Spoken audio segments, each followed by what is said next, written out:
Valmy, Austerlitz, Ulm, Waterloo, autant de batailles dont les noms nous sont familiers, mais qui, en dehors d'Haïti, a déjà entendu parler de la bataille de Vertières, point d'aboutissement spectaculaire et sanglant de la guerre d'indépendance haïtienne. Bonsoir Jean-Pierre Le Glonec, merci d'être avec nous. Vous êtes historien, vous êtes professeur à l'université de Sherbrooke, c'est au Canada. Vous enseignez l'histoire d'Haïti et des Amériques noires notamment. Vous êtes l'auteur de ce livre, L'armée indigène, la défaite de Napoléon en Haïti. Le livre est publié aux éditions Lux. Alors, vous penchez donc sur cet épisode méconnu de l'histoire de France et de l'histoire d'Haïti. Racontez-nous la bataille de Vertières. La tâche est impossible. L'histoire de la bataille a été racontée par le plus grand historien haïtien du XIXe siècle, Thomas Madiou, à la façon romantique, à la façon Michelet. Et Madiou a alors tout dit. Je ne suis pas sûr qu'il s'est appuyé sur des sources, mais il a tout dit. Finalement, le 18 novembre 1803, c'est vraiment l'acte final de la guerre d'indépendance. Et la bataille, la toute dernière bataille, dure environ 11 heures. Elle commence vers 6 heures du matin. Elle se termine à 5 heures par un orage providentiel. On peut imaginer que cet orage est un signe des dieux vaudous peut-être, qui accompagnent et qui chevauchent les héros de l'armée que l'on appelle l'armée indigène. L'armée de libération haïtienne est dirigée par le général Jean-Jacques Dessalines et on l'appelle donc armée indigène ou armée des Incas, ça dépend des expressions. Cette bataille n'est pas marquée, le soir il n'y a pas vraiment de vainqueur ou de vaincu. Mais ce qui est certain, c'est que dans la nuit du 18 au 19 novembre, le fort de Vertières est évacué par Rochambeau et c'est la fin d'un rêve de résurgence finalement d'un monde colonial français. Ce rêve est le rêve napoléonien. Il s'effondre le soir du 18 novembre 1803. En quoi est-ce, selon vous, un moment clé de l'histoire de ces deux pays? C'est un moment clé puisque le 18 novembre 1803, la plus belle colonie du monde atlantique français, la plus belle colonie du monde atlantique en général, s'effondre. Et il n'y aura plus jamais d'esclavage à Saint-Domingue ou en Haïti. Donc c'est un moment très important pour l'histoire d'Haïti et pour l'histoire de France, mais aussi pour l'histoire du monde moderne, puisque ce qui se passe ce soir-là, c'est toute l'idée esclavagiste, et c'est le dogme de la race, qui est battu en brèche par des citoyens, et aussi des citoyennes, puisque les femmes sont présentes sur la scène le jour de la bataille.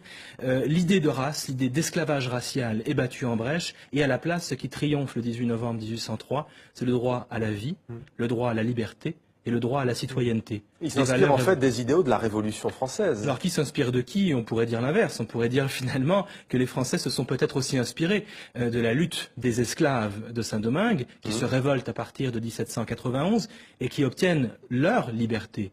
Ils n'attendent pas qu'on leur donne la liberté. L'esclavage est aboli, certes, en 1794 en France, mais il est aboli parce que les esclaves eux-mêmes à Saint-Domingue sont allés chercher leur liberté au terme d'une résistance héroïque. Qu'est-ce qui va découler de cette page de l'histoire? Quelles sont les conséquences concrètement? Alors, j'ai envie d'insister ici sur les conséquences d'ordre mémoriel. La conséquence principale en France, c'est que la bataille de Vertières n'existe pas. Le mot Vertières est un mot qui n'existe pas dans l'histoire et la mémoire française, et j'encourage tous ceux qui nous regardent à ouvrir leur dictionnaire des noms propres et à chercher le mot Vertières. Vertières n'existe pas. Cette défaite a été occultée, elle a été effacée. Elle est scandaleuse. Elle est scandaleuse parce que finalement la plus puissante armée la plus puissante armée du moment est défaite par une troupe d'anciens esclaves qui ne doivent pas être citoyens selon les généraux français, selon Napoléon. Vous parlez aussi dans votre livre de l'élite au pouvoir en Haïti qui, elle aussi, a voulu quelque part masquer cet épisode de l'histoire. Expliquez-nous. Alors c'est une longue histoire, mais dans les faits, en effet, la bataille de Vertières n'est pas commémorée en Haïti avant les années 1930 environ. Ce qui se passe au XIXe siècle, c'est qu'il y a une lutte de pouvoir entre les différents chefs d'État haïtiens qui cherchent d'abord à cultiver leur propre culte. Donc évidemment, vous comprendrez bien qu'il est difficile de faire une place à des héros ordinaires comme les héros de la toute dernière bataille de la guerre d'indépendance si tous les chefs d'État cherchent d'abord à entrer eux-mêmes dans le panthéon haïtien. Au XXe siècle, Vertières commence à être reconnu comme un moment important dans l'histoire d'Haïti à la faveur de l'occupation américaine du pays. À partir du moment où il y a un nouvel occupant, eh bien, on ressort les héros de Vertières du placard historique et pour mobiliser, c'est ça, pour mobiliser. Mais Vertières est un symbole de résistance populaire, encore aujourd'hui en Haïti. Ouais. Alors justement, beaucoup d'Haïtiens ont connaissance de cette histoire et ils pensent, et pas seulement d'ailleurs les Haïtiens, que ce pays continue de payer aujourd'hui le prix de son indépendance. Est-ce que c'est un sentiment que vous partagez, vous qui travaillez sur cette page de l'histoire? Certainement, certainement. Vertières est un moment scandaleux. Si le 18 novembre 1803 n'existe pas dans le calendrier français, alors que c'est un moment d'histoire de France, c'est qu'il se passe là quelque chose d'impensable. Et qu'est-ce qui est impensable? C'est le renversement de la relation esclavagiste. Première République noire? Première République noire, mais ça va bien au-delà.